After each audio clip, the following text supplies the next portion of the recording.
শ্রী ব্রহ্মবৈবর্ত পুরাণে মাংস খাওয়ার কথা বা দেবীর নামে পশু জবাই করার কথা আছে কিনা আসলে আমরা একটু দেখি। এটা হচ্ছে বৈবর্ত পুরাণ, শ্রী শ্রী বৈবর্ত পুরাণ, অক্ষয় লাইব্রেরি, কলকাতা।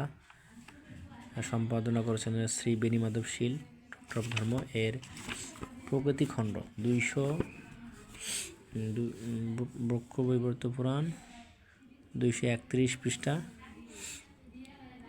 প্রকৃতি খণ্ড।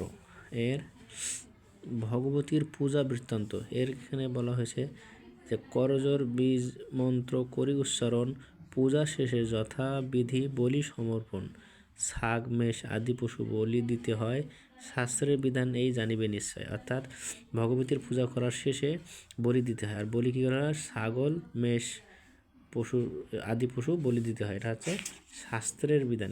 শাস্ত্রের বিধান।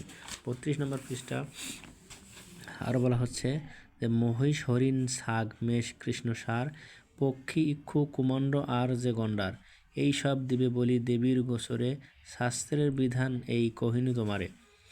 যেজন মহিষ বলি করে সমর্পণ, শতবর্ষ স্বর্গে থাকে সেই মহাজন। অর্থাৎ দেবীর সামনে যে মহিষ বলি দেয় সে শতবর্ষ স্বর্গে থাকে। ছাগ বলিদান করে যেই মহামতি, অর্থাৎ ছাগল যে বলিদান করে 10 বর্ষ হয় তার স্বর্গেতে গতি বসতি, অর্থাৎ সে 10 বছর স্বর্গে থাকে। কুমাণ্ড, হরিণ, মেষ, পক্ষী বলি দিলে 1 বর্ষ স্বর্গবাস করে অমর নগরে। কৃষ্ণ সার বলি যদি করে সমর্পণ, 10 বছর সুরপুরে রহে সেই জন।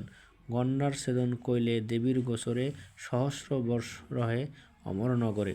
অষ্টমী পূজায় বলি দেয় যেই জন, বিপদ তাহার গৃহে না রহে কখন। অর্থাৎ বৈবর্ত পুরাণ থেকেও বলি দেওয়ার কথা, পশু বলি দেওয়ার কথা, দেবী নামে পশু বলি দেওয়ার কথা বর্ণনা করা রয়েছে।